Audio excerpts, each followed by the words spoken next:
Olá, turma, dando continuidade ao conteúdo da disciplina de Comunicação, Expressão e Estudo Acadêmico, nós iremos falar agora sobre a língua, né? O que vem ser a língua? A língua, ela, além de ter uma característica, né, de estar dentro da linguagem, ela é um conjunto de palavras organizadas por regras gramaticais específicas que são importantes para caracterizar e preservar, né, as características linguísticas que um determinado nação, né, vem a construir com o passar do tempo. E é importante, pois a partir da língua nós conseguimos transmitir a mensagem, né? E essa mensagem ela é possível ser compreendida por outros indivíduos do mesmo grupo. Dentro da língua, é importante a gente destacar dois tipos de modalidades, que é a língua oral, também chamada de falada, e a língua escrita. A língua oral ou falada, ela tem como característica principal a espontaneidade. E essa espontaneidade, ela pode ser feita durante atividades cotidianas, bem como atividades em que eu planejei aquela fala. Por exemplo, num seminário em que eu vou utilizar da oralidade para expressar as minhas ideias, certo? Então, pela língua falada, eu no seminário, por exemplo, eu preciso planejar antes o que eu vou falar e na hora eu vou expressar aquilo que eu tenho como conteúdo. Além disso, a língua falada ela utiliza de outros recursos, como a expressão corporal, facial, gestualidade, que também ajudam a dar intencionalidade naquilo que gostaria de ser dito. Enquanto que a língua escrita ela tem como característica, né, essa cuidadosa forma, né, e conteúdo a ser escrito para um leitor. É importante relembrar que dentro de uma língua escrita é necessário que ficarmos atentos a alguns pontos como a coerência, a coesão, repetições desnecessárias, problemas relacionados à concordância, dentre outros, e buscar a maneira mais clara e objetiva para que a mensagem final chegue ao leitor. Em relação ao uso diferenciado da linguagem, vocês repararam que em determinadas situações, contextos, enfim, você utiliza diferentes tipos de linguagem, né? E a língua ela se comporta de maneiras diferentes para que eh, você atenda aquele objetivo. Então, nós podemos utilizar tanto a fala informal, né, que é aquela que está mais associada ao nosso cotidiano ou à menor formalidade, quando eu já conheço aquele sujeito, né, e a língua formal. Ela está mais ligada às questões normativas da língua, em que eu utilizo de mais recursos da própria formalidade, né, exigida para que eu atinja o mesmo objetivo. As duas formas de expressão dessa linguagem estão corretas, só que eu preciso saber em quais momentos eu devo utilizar a linguagem com contexto de fala informal, quanto em contexto de fala formal. Então, quando a gente fala dessa questão da língua formal e não formal, a gente tem que relembrar que a nossa língua ela é organizada e registrada a partir de uma norma culta, também chamada de norma padrão. E é importante a gente entender que essa norma padrão ela é responsável por manter a unidade linguística em uma nação, ou seja, de caracterizar todos os vocabulários, os esquemas linguísticos que vão estar presentes dentro daquela língua, que além de mostrar como de fato ela funciona, elas também vão estar relacionadas à sua preservação. E existem algumas instituições, como a escola, a literatura, a mídia impressa, a radiofônica, a televisiva, a vias de internet, né, que podem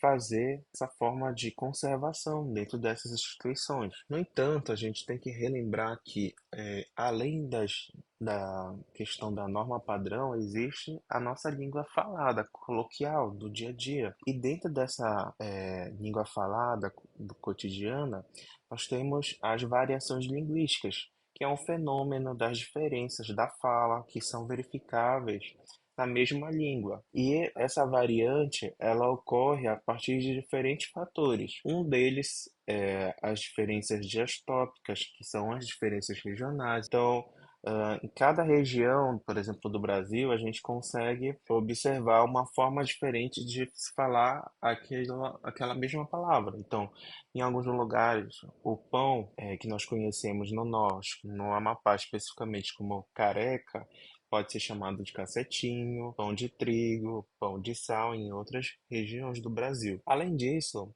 nós temos também as diferenças diastráticas, que são de estratos socioeconômicos. A gente observa que a norma padrão bem presente dentro dessas diferenças, né? E também há diferenças geracionais, que são relacionadas à idade. Então, em determinado tempo, a palavra era datilografar e hoje nós conhecemos como digitar. Antes da gente falar da importância da leitura, né, a gente precisa primeiro se perguntar, né, fazer uma autoavaliação. Como você costuma selecionar seu material de leitura? Né? Primeiro você lê, você faz a leitura de materiais de diferentes gêneros textuais, né? Então isso é importante, a gente acrescenta vocabulário, acrescenta novos esquemas mentais, a gente acrescenta mais valor cultural, linguístico dentro na nossa escrita. Quando nós fazemos uma leitura, né, de uma pesquisa, é importante sempre a gente anotar os pontos principais que foram consultados, bem como as fontes, pois as fontes em que nós baseamos, elas são importantes, pois elas devem ser referenciadas, sobretudo quando a gente trata de um trabalho acadêmico, ou seja, no âmbito da universidade. Então é importante nós fazermos anotações para que a gente não perca esse conteúdo. Né? E existem, Vinícius, diferentes tipos e gêneros textuais. O tipo textual é a estrutura do texto, né? É a forma que o texto vai se apresentar. E o gênero textual já vai ser o uso desse texto, né? Qual é a função social e comunicativa desse texto? Daí a gente pode utilizar tanto linguagem cotidiana, linguagem mais formais, eu posso utilizar a linguagem verbal, não verbal, enfim. Existem tipos textuais, né, como o texto narrativo, em que o meu objetivo é narrar um fato descritivo, em que eu vou descrever uma imagem, um objeto, uma pessoa, enfim. O dissertativo expositivo, em que você vai expor um assunto, um acontecimento, um fato. O dissertativo argumentativo, em que você vai acrescentar argumentos para convencer o leitor um ponto de vista em determinado assunto. E existe também um texto injuntivo, em que você vai indicar uma ação a ser realizada, uma instrução, uma ordem, né? E daí a gente vai ter as características de cada gênero, né? Dentro do narrativo, pode ter um romance, um conto, uma piada. No descritivo, um currículo, um diário, uma reportagem. Dissertativo expositivo, um resumo, uma entrevista, uma palestra, trabalhos acadêmicos. Dissertativo argumentativo, ensaio, cartão leitor, artigo de opinião. Injuntivo, uma bula de remédio, uma receita culinária, um manual de instrução, regras de um jogo e etc. E como é que a gente faz o aproveitamento da leitura? Né? Segundo o Bevian, existe algumas etapas importantes para a gente fazer o aproveitamento da leitura.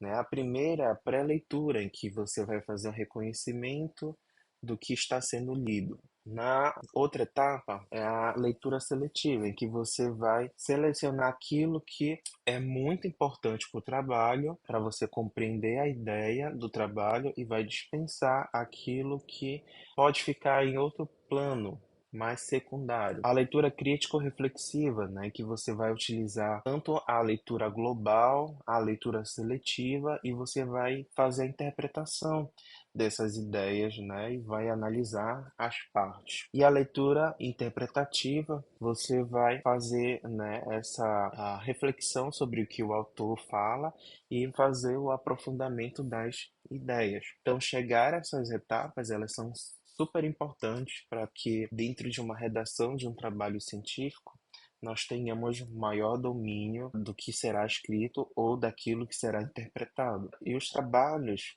acadêmicos, eles são necessários para produzir, né, ciência de qualidade dentro da formação acadêmica. Dos trabalhos científicos na graduação, existem as normas da ABNT, né? O que vai ser as normas da ABNT? Vão ser normativas em que você deve seguir na produção de um texto. Dentro da produção textual, né, nós temos o texto, que é o nossa produção. Dentro do texto, nós vamos ter a textualidade, que vai ser toda a nossa construção de texto que nós temos com um objetivo a ser atingido. Dentro da textualidade, que é a partir dessa construção de uma teia, né, de diferentes partes do texto, nós temos fatores pragmáticos e fatores linguísticos. Os fatores pragmáticos têm como objetivo a língua e sua interação, né, em que a comunicação ela ocorre entre várias pessoas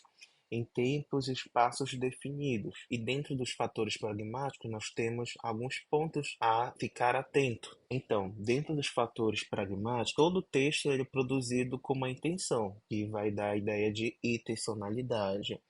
Em uma dada situação, que é a situacionalidade, em um determinado tempo, que vai ser a inserção histórica, trazer uma informação, que é a informatividade. Você também pode se referir, dentro da construção do texto, a outros autores, daí que vai ser a intertextualidade, utilizando a coerência e a coesão, né? A coerência que vai estar ligado mais ao conteúdo em si, e a coesão está ligado mais à forma. Dentro da produção textual, nós temos, por exemplo, o resumo. É uma condensação de texto, em que nós temos cuidado de manter a intenção do texto. Há três tipos de resumo. É o resumo informativo, em que você resume a ideia e informa o que está sendo escrito, sem modificar a ideia principal. O resumo crítico exige aqui a mesma etapa do informativo, de você resumir as informações, mas você vai acrescentar a sua opinião, trazer argumentos também, né? Fazer uma análise crítica sobre o que o texto original trouxe. E o resumo acadêmico científico é o resumo que nós encontramos geralmente nos trabalhos científicos. Um exemplo de um resumo acadêmico científico é esse aqui, né, que você observa o título, os autores, daí vem o resumo na língua materna. Dentro do resumo na língua materna, você vai encontrar o objetivo do estudo, o método, os resultados e a conclusão do trabalho. Em seguida, vem um resumo na língua estrangeira. Outra forma de produção textual, além do resumo, é o artigo científico. O artigo científico ele tem como objetivo publicar os resultados de um determinado estudo. Os trabalhos científicos eles têm subdivisões quando a gente observa passo a passo. Então, no artigo, a gente observa o título, o resumo, a introdução, a metodologia, os materiais e métodos, os resultados e a discussão de trabalho, a conclusão e as referências. Em uma outra aula, eu vou destrinchar essas questões de maneira mais detalhada. Existe também outra forma de produção textual, que é a monografia, que é um tipo de trabalho científico em que você tem como objetivo estudar assuntos específicos a partir de leituras, observações, investigações, reflexões e críticas. Para o curso de Educação Física à Distância, a monografia é uma possibilidade. Mas durante a graduação, você pode ter outros tipos de trabalhos, como, por exemplo, paper, fichamento, memorial, relatórios e etc. Como dica importante na produção do trabalho científico, é importante a gente se atentar a ter uma boa escrita formal, coerência e coesão, fazer citação dos autores que embasam a pesquisa. Então é isso, turma. Um grande abraço e até a próxima aula.